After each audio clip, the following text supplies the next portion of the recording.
받으시면 이런 문자 받으신 적 있으세요? 만족도. 그죠? 늘 카톡으로 오거나 문자로 만족도 별 5개 부탁드립니다 하시죠? 네. 그래서 별점을 남겨주세요. 만족도를 남겨주세요. 배달을 시켜도 택배를 시켜도 쿠모를 시켜도 이렇게 뭐 5개, 별 5개 부탁드립니다 라고 늘 얘기하더라고요. 그런데 한번 생각해 보십시오. 우리의 삶의 만족도는 늘 같습니까? 여러분들의 삶의 만족도는 어떻습니까? 빵점이에요. 어떤 날은 또 만족해요. 아, 내 삶에 오늘 괜찮다. 오늘은 좀 괜찮은데 또 내일 조금만 지나면 몇 시간 지나면 갑자기요? 어때요? 불만족이 막 치옵니다. 아, 이거 뭐야? 그러면서 근심 생깁니다. 형편이 조금만 좋아지면 마음이 놓이지만 조금만 뭐 좀 어려움이 생기면 어떻게 해요? 불평이 나오는 것이 우리들의 모습 아닙니까? 왜 그런가요? 우리의 만족이 어디서 오기 때문이에요? 환경에서 온다 생각하기 때문이에요. 그래서 하나님께서 오늘 이렇게 물어보십니다. 지금 너는 만족하며 살고 있느냐? 너는 만족하고 있느냐라고 물어보세요. 아마 많은 사람들이 이렇게 대답할 수 있을 거예요. 저도 그래요. 건강이 좀 괜찮아지면요. 물질이 조금 더 있으면요. 조금만 더, 이것만 조금만 더 있었으면 좋겠는데 조금만 더.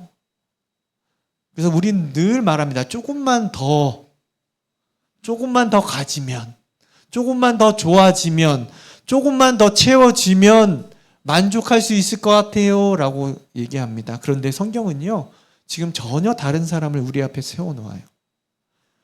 오늘 바울인데요. 바울은 감옥에 있어요. 자유도 없습니다. 풍족한 음식이요, 더더욱 없습니다.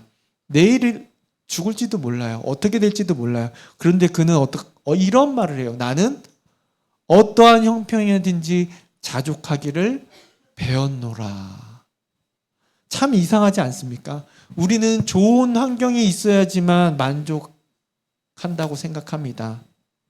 하지만 좋은 환경이 있을지라도 만족하지 못하는데 바울은 감옥에서도 뭐래요? 자기 스스로 만족을 느낀다, 자족한다라고 말하고 있습니다. 도대체 무엇이 달랐길래? 오늘 말씀은 우리에게 단순히 야, 너희들 만족하며 살아라고 말하지 않아요. 바울은 나는 자족을 배웠다라고 말합니다. 오늘 말씀을 통해서 바울은 무엇을 배웠기에 어떤 형편에서도 이렇게 흔들리지 않았는지, 그리고 어떻게 참된 자족을 배울 수 있는지 은혜를 함께 나누길 원합니다. 오늘 편지는 우리가 너무나 잘 알듯이 빌립보 교회에 전하는 편지였어요. 근데 이 편지를 전하는 당시에 바울은 어디 있었다고요? 감옥이요. 지금과 같은 감옥이 아니에요. 감옥에 들어가도 뭐 옷을 주는 것이 아니라 먹을 것을 주는 게 아니에요. 그러면 어떻게 해요? 옷이나 먹을 걸 누가 줘야 됩니까? 바깥에서 줘야 되는 거예요. 내가 주지 않으면 어떻게 됩니까? 결국 굶어야 되는 거죠. 그런데 빌립보 교회에서 에바브로디도라는 성도를 통해서 헌금을 보내준 거예요. 얼마나 감사합니까? 그래서 이 편지를 썼는데 그의 마음은 단지 이거 보내줘서 감사하다는 그런 말에서만 그친 것이 아니라 이것을 통해서 신앙 고백으로 그들을 권면하고 있습니다. 어떤 권면이었을까요? 10절 말씀 이렇게 말합니다. 오늘 말씀 10절 말씀 다시 한번 읽을까요? 내가 주 안에서 크게 기뻐함은 이제 다시 싹이 남이니 너희가 또한 이를 위하여 생각은 하였으나 기회가 없었느니라. 아멘. 오늘 바울은 놀라운 말로 이야기를 시작합니다. 내가 주 안에서 크게 기뻐했다. 우리는 먼저 여기서 먼저 질문하는 것이 바울은 왜 기뻐했을까요? 안 굶어도 되니까. 속된 말로 사식을 넣어줬으니까. 물론 그런 이유도 있어요. 빌립보 교회가 나의 먹을 것, 나의 입을 것을 보내준 거에 대해서, 필요한 것을 보내준 거에 대해서 감사한 마음이 있었을 거예요. 사랑, 헌신, 감사했습니다. 그러나 그의 기쁨은 선물보다 먼저 뭐예요? 주님에게 있었습니다. 그래서 본문을 보면 내가 너희 선물 받아서 기뻐했다라는 것이 아니라 먼저 뭐라고 말해요? 내가 주 안에서 크게 기뻐. 주 안에서 기뻐했다라고 해요. 그의 기쁨은 다른 것이 아니라 선물이 아니라 주님에서 시작돼요. 기쁨이. 이 순서가 참 중요합니다. 선물 줘서 고마워가 아니라 내가 주 안에서 기뻐해 라고 시작합니다. 바울은 자신에게 도착한 이 사람을 통해 손을 통해서 본 것이 아니라 뭘 통해서 본 거예요? 그 손을 통해서 움직이시는 하나님의 손을 보았기 때문이에요. 그는 빌립보 교회의 사랑 뒤에서 자신의 필요를 알고 계시는 하나님의 그 섭리를 바라보게 된 것이죠. 자신의 필요, 자기가 어떤 것이 필요한지를 물론 사람에게 감사하면서도 사람에게 머무는 것이 아니라 어떻게 해요? 사람을 통해 일하시는 하나님을 바라보게 된 거예요. 이것이 바로 믿음의 눈입니다. 왜요? 우리는 사람에게 감사하다가도 어떻게 돼요? 실망해요. 낙심해요. 저 사람 날 도와줬었는데 기대했던 사람이 도와주지 않네. 실망하죠. 연락이 없으면 어떻게 해요? 사랑이 식었나라는 생각이 먼저 들어요. 그러나 믿음은 한 걸음 더 나아간다는 것입니다. 사람의 손길 뒤에 일하시는 하나님의 손을 바라보게 된다는 것이에요. 우리는 사람에게 감사하지만 우리 소망은 어디에 두어야 됩니까? 하나님께 두어야 되는 거예요. 사람은 변할 수 있지만 하나님의 손은 섭리는 결코 우리를 놓지 않으시기 때문에 하나님을 바라봐야 된 하나님을 바라봐야 되는 것입니다. 그렇다고 바울이 사람을 무시하는 것이 아니에요. 사람보다 더 크신 하나님을 지금 바라보고 있는 것입니다. 그래서 그는 선물보다 헌금보다 먼저 하나님께 감사했고 사람보다 먼저 주 안에서 기뻐하고 있는 것입니다. 이것이 바울의 첫 번째 비밀이에요. 그는 환경이 아니라 환경 속에서 일하시는 하나님의 섭리를 보았던 것입니다. 그런데 바로 한 가지를 더 말해요. 다시 말씀 띄워보실까요? 너희가 나를 생각했던 것이 이제 다시 싹이 남이니. 여기서 다시 싹이 나다라는 뜻은요, 헬라어로 아나탈로라고 말합니다. 이 단어는 겨울을 지나 다시 새순이 돋아나는 모습을 가리키는 거예요. 그러니 결국 겨울의 나무는 죽은 것이 아니잖아요. 여러분, 겨울의 나무가 아무것도 없다고 해서 죽은 것이 아니라고 여러분들 알고 계시죠? 마찬가지로 생명력이 그 안에 있다는 것이에요. 때가 되면 다시 새순이 돋듯이 바울은 빌립보 교회의 사랑이 어떻게 해요? 이렇게 일을 한 거예요.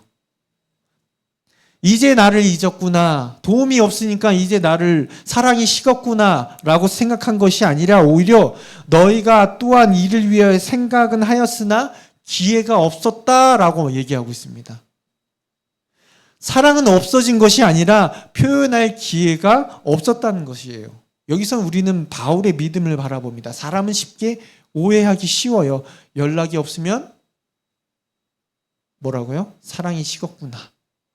도움이 없으면 이제 나에게 대해서 관심이 없어졌구나. 기도의 응답이 늦어지면 하나님께서 나를 잊으셨구나 라고 생각합니다. 그러나 바울은 그렇게 성급하게 판단하지 않았다라는 것이에요.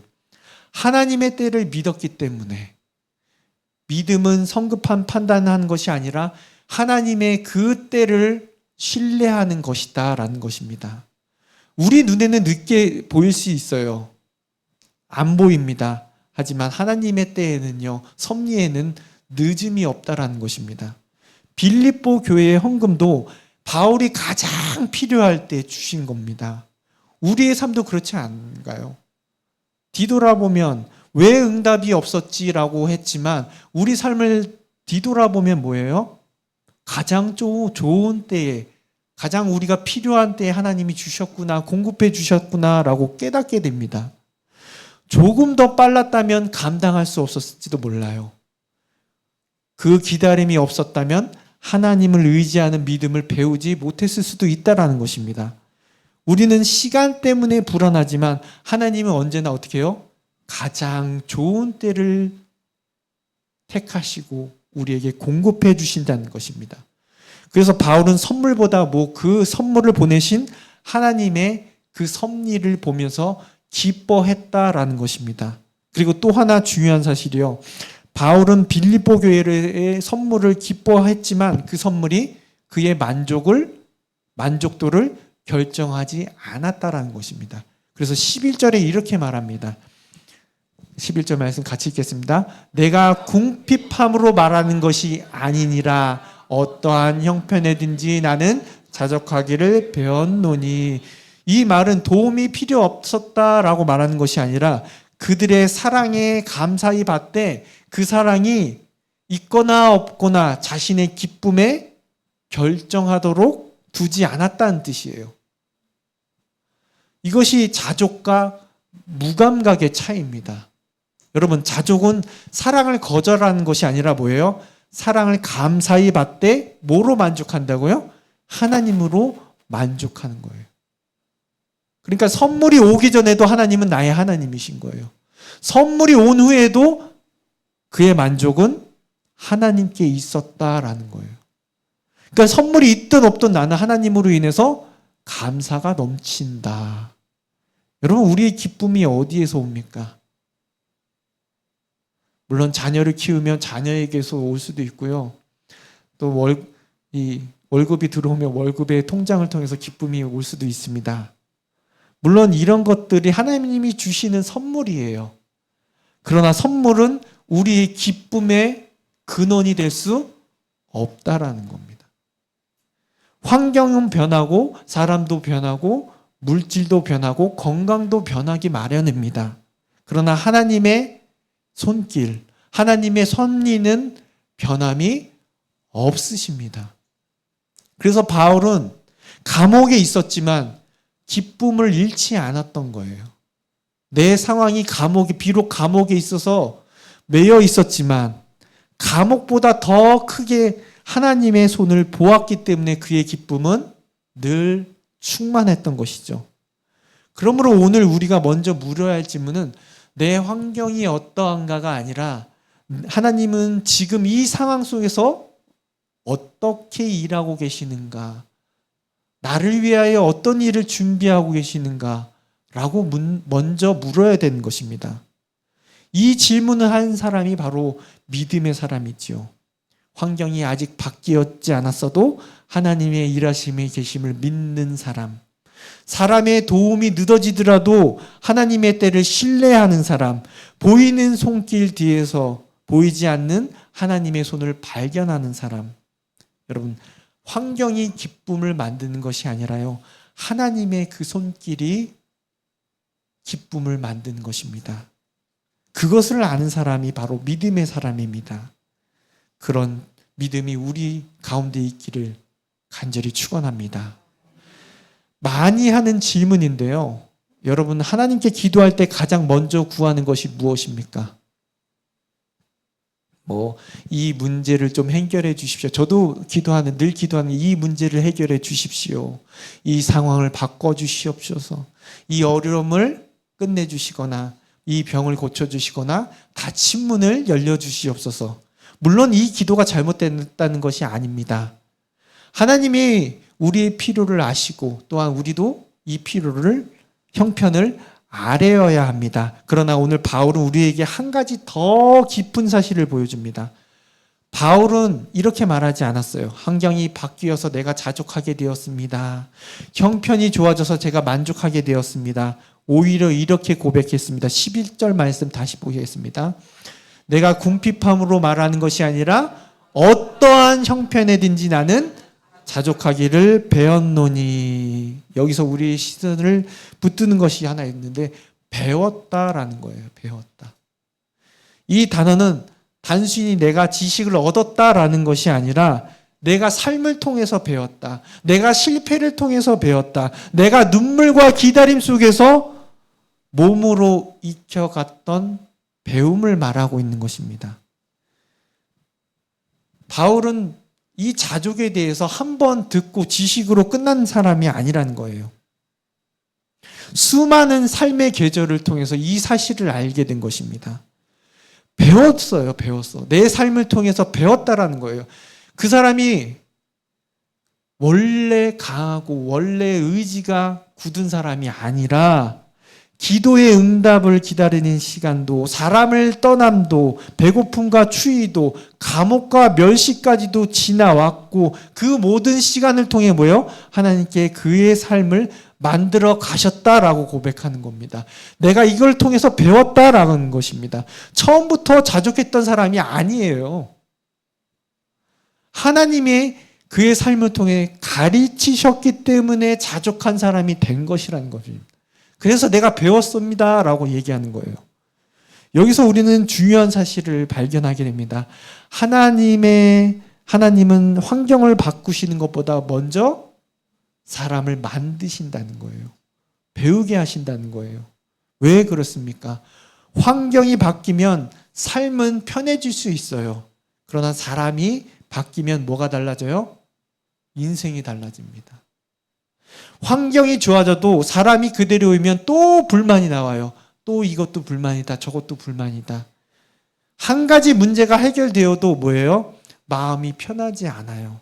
새로운 염려가 찾아오기 때문에. 그러나 하나님 앞에서 사람이 새로워지면 환경이 그대로여도 뭐예요? 삶을 바라보는 눈이 달라지는 겁니다. 내 삶이 나를 좌지우지 못한다는 거예요. 문제를 대하는 태도도, 사람을 바라보는 마음도, 기다림을 견디는 믿음도 달라지게 돼 있다는 거예요. 그래서 하나님은 우리의 문제만 해결하시는 분이 아니라 문제 속에서 우리를 만드시는 분이라는 것입니다. 12절 보십시오. 12절 말씀 같이 읽겠습니다. 나는 비천에 일 곧 배부름과 배고픔과 풍부함과 궁핍에도 처할 줄 아는 일체의 비결을 배웠노라.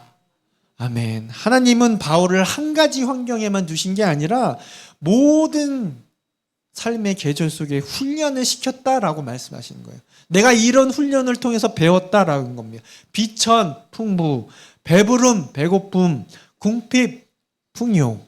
우리는 흔히 궁핍만 시험이라고 생각합니다. 그러나 바울은요, 풍부한 것도 시험이다라고 말합니다. 가난은 사람을 낙심하게 만들지만 풍요는 어떻게 해요? 사람을 교만하게 만들어요. 궁핍할 때는 하나님을 원망하기 쉽고, 내가 풍부할 때는 어떻게 해요? 하나님을 잊기 쉬워요. 그래서 부족할 때도 풍부할 때도 둘 다 뭐가 필요합니까? 믿음이 필요한 겁니다. 어떤 사람에게는 부족함이 하나님의 교실일 수 있습니다. 원하는 만큼 가지지 못하면서 하나님만 의지하는 법을 배우기 때문입니다. 어떤 사람에게는 기다림이 하나님의 교실이에요. 기도한 일이 더디 이루어지는 가운데 하나님의 때를 배우기 때문이죠. 또 어떤 사람에게는 풍요가 하나님의 교실입니다. 형편이 좋아질수록 더욱 하나님을 잊지 않는 믿음을 배우기 때문이죠. 하나님은 우리를 한 가지 환경 속에만 두시는 것이 아닙니다. 삶의 여러 계절을 통해서 우리를 지나게 하시고 배우게 하시는 거예요. 우리를 괴롭히시기 위해 하신 것이 아니라 뭐예요? 우리의 마음을, 우리의 사람을 만들어 가시기 위함인 겁니다. 이것이 바울만 경험한 것일까요? 아니요. 신명기 8장 2절 말씀입니다. 신명기 8장 2절 말씀 같이 읽겠습니다. 내 하나님 여호와께서 이 40년 동안에 내게 광야의 길을 걷게 하신 것을 기억하라. 이는 너를 낮추시며 너를 시험하사 내 마음이 어떠한지 그 명령을 지키는지 지키지 않는지 알려 하심이라. 아멘. 하나님께서 정말 원하셨던 것은 광야였을까요? 아니에요. 광야는 목적이 아니라 도구입니다. 하나님의 관심은 광야 자체가 아니라 뭐예요? 내 마음이 어떠한지, 이스라엘의 마음이 어떠한지를 알고 싶으셨던 거예요. 몸은 애굽에서 나왔지만 마음은 아직 애굽에 남아 있었습니다. 그래서 하나님이 광야에서 어떻게 해요? 그들의 환경보다 먼저 마음을 다루신 거예요. 광야는 버려진 장소가 아니라 뭐예요? 하나님의 자기 백성을 만들어 가시는 학교였던 것이죠. 하나님은 그들의 마음을 낮추시고 시험하사 말씀으로 하나님을 사는, 하나님만을 찾는 백성으로 만들어 가셨습니다. 가나안에 들어가는 것이 중요한 것이 아니라 가나안에 들어갔어도 하나님을 잊지 않는 백성이 되는 것이 중요했기 때문입니다. 여러분, 우리의 삶도 마찬가지예요. 우리는 광야가 빨리 끝났으면 좋겠어요. 이 고통, 이 고난, 이 아픔. 그러나 하나님은 그 시간을 헛되게 하지 않으신답니다. 우리의 기도를 더 깊게 하시고 사람을 의지하는 마음을 내려놓게 하시고 하나님의 뜻을 더욱 구하게 하신다는 것입니다. 겉으로는 아무 변화가 없을지도 몰라요. 하지만 하나님은 우리 안에서 어떻게 해요? 빚어가고 계십니다. 더 깊은 일을 하고 계신다는 것이죠. 그래서 광야의 시간은 여러분 버려진 시간이 아니라 하나님을 배우는 시간이다. 여러분, 이 사실을 바울도 너무 잘 알고 있었습니다. 그의 삶을 통해서 분명하게 말씀해 주셨어요. 고린도 후서 12장에 보면요, 육체의 가시를 3번이나 옮겨달라고 기도했어요. 너무 힘드니까. 근데 하나님은요, 가시를 제거하기보다는 이렇게 말씀하셨습니다. 12장 9절 말씀이요. 12장 9절 말씀. 12장 8절 볼까요? 아니면 먼저 읽어보겠습니다. 나에게 이르시기를 내 은혜가 내게 족하도다. 이는 내 능력이 약한 데서 온전하여 짐이라 하신지라. 왜 하나님은 가시를 먼저 없애지 않았다고요? 바울을 외면해서가 아니라 뭐예요? 더 큰 은혜를 주셨기 때문에. 하나님은 바울의 짐을 덜어주시기보다 그 짐을 감당할 수 있는 사람으로 빚어가셨던 것입니다. 이것이 하나님의 방식이에요. 우리는 기도합니다. 하나님, 이 문제 없애주세요. 이 가시 좀 제거해 주세요. 그러나 하나님은 때때로 말씀하십니다. 내가 그 문제보다 더 큰 믿음을 내 안에 만들고 있다. 나는 내 환경보다 먼저 너를 만들고 있다. 라고요. 혹시 오늘도 환경이 바뀌기만 원하시고 기다리고 계시지 않습니까? 물론 우리는 하나님의 도우심을 바라야 됩니다. 그러나 동시에 이렇게 물어야 됩니다. 하나님께서 이 일을 통해서 내 안에 무엇을 만들고 계시는지요? 혹시 나의 교만을 낮추고 계시지 않는지, 내가 사람을 의지했던 마음을 하나님께로 돌리고 계시진 않습니까? 나의 기도를 더욱 깊게 하시고 말씀을 더욱 붙들게 하고 계시는지. 여러분, 문제가 해결되는 것도 은혜입니다. 하지만 문제를 통과하여 믿음이 깊어지는 것이 더 큰 은혜라는 사실입니다. 그러므로 자족은요, 환경의 변화에서 시작되는 것이 아니라 자족은 하나님께서 사람을 만들어 가시는 뭐예요? 은혜의 열매입니다. 그런 가운데 바울이 이 열매 가운데 이렇게 고백합니다. 13절 말씀인데요. 같이 읽겠습니다. 내게 능력 주시는 자 안에서 내가 모든 것을 할 수 있는. 너무나 유명한 말씀이죠. 내게 능력 주시는 자에서 내가 모든 것을 할 수 있다. 이 말씀이 성경에서 가장 많이 알려진 구절 가운데 하나입니다. 그런데 동시에 가장 많이 오해하는 말씀이기도 해요. 왜요? 많은 사람들이 이 말씀을 통해서 뭐예요? 무엇이든지 성공할 수 있다. 원하는 것은 무엇이든지 이룰 수 있다. 하나님이 능력 주시니까. 그러나 바울은 지금 성공을 말하고 있는 것이 아닙니다. 본문을 다시 보십시오. 12절 말씀 다시 보시면 뭐라고 나옵니까? 12절 말씀. 나는 비천에 처할 줄도 알고 풍부에 처할 줄도 알고 배부름, 배고픔, 풍부와 궁핍에 처할 줄도 아는 제 비결을 배웠노라. 비천, 풍부, 배부름, 배고픔, 풍부와 궁핍.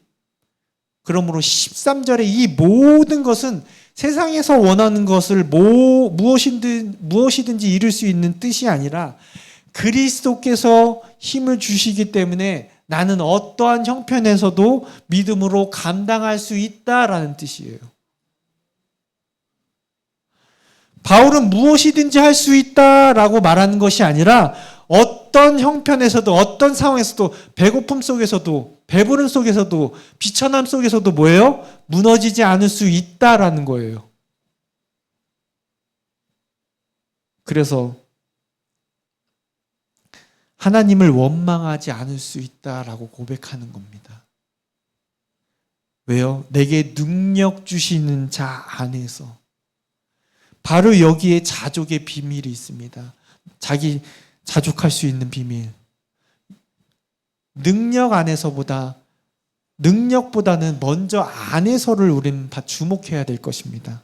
바울의 자족은 자신의 의지에서 나온 것이 아니라 정신력이 강해서가 아니라 고난을 잘 참는 성격 때문이 아니라 뭐예요? 그의 힘은 누구 안에 있기 때문에? 그리스도 안에 있기 때문이에요. 그리스도와 연합했기 때문입니다. 바울이 그리스도 안에서 말할 때 그것은 단순히 예수님을 생각하는 의미가 아니라 자신의 생명, 자신의 신분, 자신의 소망이 모두 그리스도께 속해 있다라고 고백하는 겁니다. 환경은 계속 바뀔 수밖에 없어요. 감옥에도 있고 풍요도 있고 궁핍도 있을 수 있습니다. 그러나 바울이 머무르는 자리는 변하지 않다는 거예요. 그가 있는 자리는 어디입니까? 그리스도 안에 있기 때문에 나는 흔들리지 않는다. 그래서 그는 말할 수 있습니다. 그리스도께서 나를 버리지 않으시기에 나는 버림받은 사람이 아니야. 그리스도 안에서 영원한 생명이 있기에 오늘의 손실이 내 인생의 마지막 결론이 아니야. 그러므로 자족은 마음을 비우는 기술이 아니라 뭐라고요? 그리스도로 마음이 채워진 결과다라는 겁니다. 그리스도로 내 마음이 충만하다라는 겁니다. 그래서 빌립보서 3장 8절에는 이렇게 바울이 고백했습니다. 먼저 앞서서 이렇게 고백했는데요. 같이 읽겠습니다. 또한 모든 것을 해로 여김은 내 주 그리스도 예수를 아는 지식이 가장 고상하기 때문이라. 내가 그를 위하여 모든 것을 잃어버리고 배설물로 여김은 그리스도를 얻고. 바울은 돈을 얻었다고 말하지 않아요. 명예를 얻었다고 말하지 않아요. 그는 단 한 가지 말합니다. 누구를 얻었어요? 내가 그리스도를 얻었다. 이 고백이 지금 빌립보서 오늘 4장의 자족으로 이어지는 겁니다. 바울은 많은 것을 잃었어요. 그의 명예, 그의 신분, 그가 갖고 있는 배경들. 그러나 그는 가장 귀한 분을 얻었다라고 고백합니다. 즉 그는 가장 중요한 것을 잃지 않은 사람이 되었던 것이죠.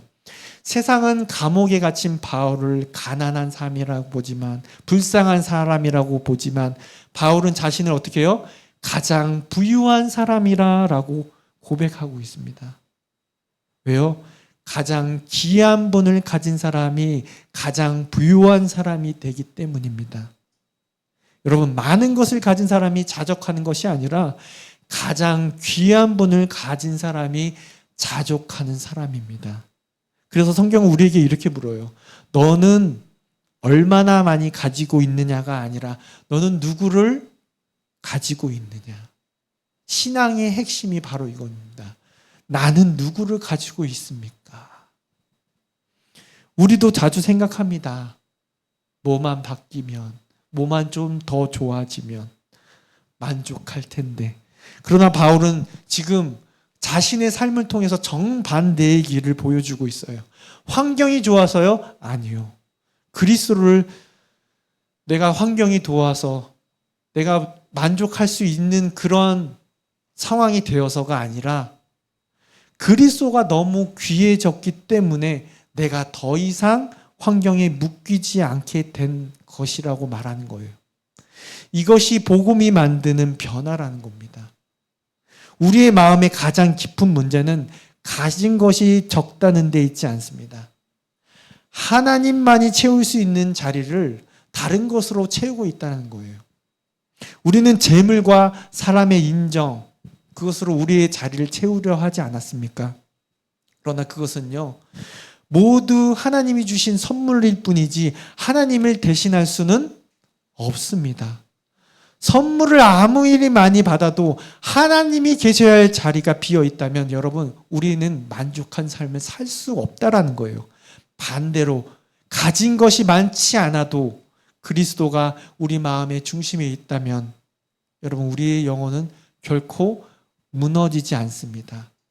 그래서 자족은요, 체념이 아니라 가장 귀한 분을 얻었기에 덜 중요한 것에 끌려다니지 않는 자유입니다. 자유인이에요. 내가 이게 있든 없든, 이 환경이 좋든 안 좋든 나는 하나님 안에서 자유할 수 있다. 이것이 바로 자족하는 마음입니다. 그렇다면 우리는 어떻게 그리스도로 인해서 충분하심을 배울 수 있습니까? 한번 주님이면 충분합니다 라고 고백하면 끝날까요? 고백한다고 끝나던가요? 우리의 마음은 계속 흔들려요. 어쩔 수 없습니다. 다른 사람하고 비교하고 없는 것 세우고 세상의 기준에 자신을 판단합니다. 그래서 하나님은 우리를 홀로 두지 않으십니다. 어떻게 해요? 말씀으로 그리스도를 보게 하십니다. 기도로 우리의 마음을 다루십니다. 예배를 통해 다시 그리스도를 붙들게 하신다는 거예요. 그래서 여러분, 예배는 의무가 아니에요. 오늘도 주일이 됐으니까 나와야 되는 의무가 아니라 세상에 흩어진 우리의 마음이 다시 그리스도로 채워지는 자리가 바로 이 자리입니다. 말씀을 듣는 동안 환경은 그대로일지 모릅니다. 기도한 뒤에도요, 문제는 그대로 있어요. 그러나 우리의 만족의 대상은 달라진다는 겁니다. 전에는 문제의 해결만 구했다면 이제 문제 속에서 누구를 구합니까? 주님을 구하게 됩니다. 이제는 문제 속에서도 전에는 사람의 인정을, 위로를 받았다면 이제는 뭐예요? 그리스도께서 나를 아신다는, 그걸로 만족을 얻는다는 겁니다. 그래서 예배는 뭐예요? 자족을 배우는 학교입니다. 우리는 예배 가운데 다시 고백하게 만드십니다. 주님이 나의 만족이십니다. 주님이 나의 힘이십니다. 주님이면 충분합니다. 오늘도 우리 삶에는요, 해결되지 않는 문제가 있을 수밖에 없어요. 기도해도 변하지 않는 현실. 그러나 한 가지는 분명하지 않습니까? 우리의 형편은 변해도 예수 그리스도는 변하지 않으신다는 것. 이게 우리의 큰 위로 아닙니까? 이게 우리의 큰 만족 아닙니까? 세상의 모든 것은 변합니다. 그러나 우리를 사랑하시고 우리 십자가를 자신을 지어 내어주신 예수 그리스도는 어제나 오늘이나 영원통으로 우리에게 동일하시다는 겁니다. 그러므로 우리의 만족은 오늘도 변하는 환경 위에 세우는 것이 아니라 변하지 않는 그리스도 위에 세워져야 됩니다. 오늘 바울이 이렇게 고백했습니다. 내게 능력 주시는 자 안에서 내가 모든 것을 할 수 있다. 이것은 자기 능력이 대단하다, 내 배경이 대단하다라는 자신감이 아니라 자신을 붙드시는 그리스도에 대한 믿음인 것입니다. 그러므로 자족의 비밀은 나의 잘남, 나의 강함이 아니라, 자족은 내가 충분해서가 아니라 누가 충분해서요? 그리스도께서 충분하시기 때문에 가능한 거예요.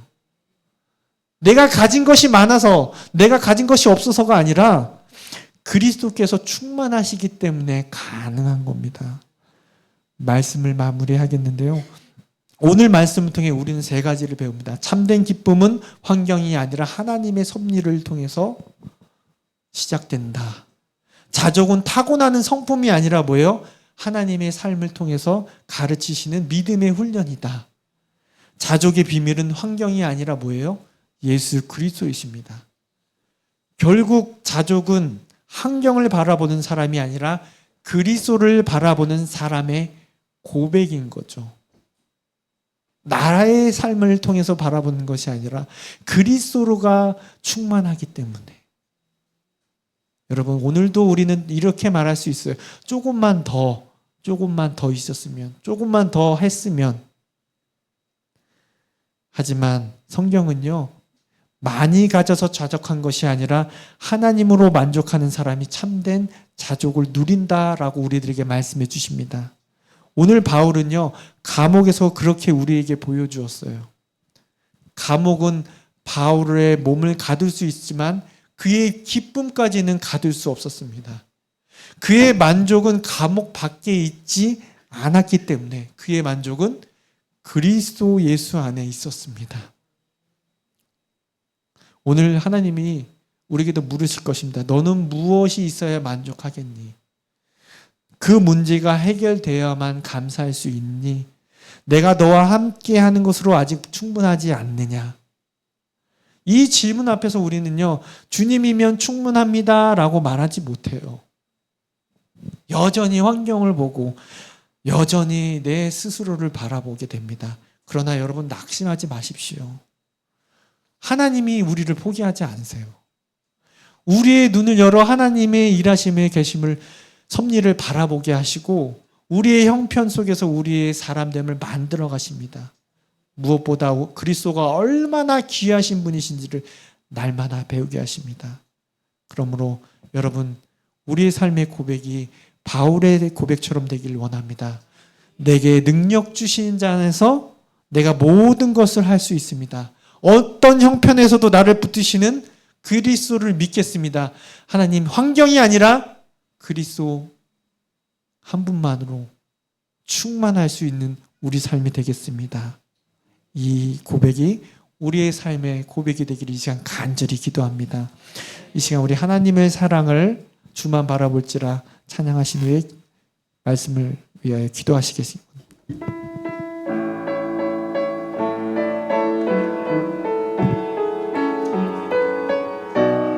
우리 말씀을 생각하시면서 고백하길 원합니다. 하나님의 사랑을 사모하는 자,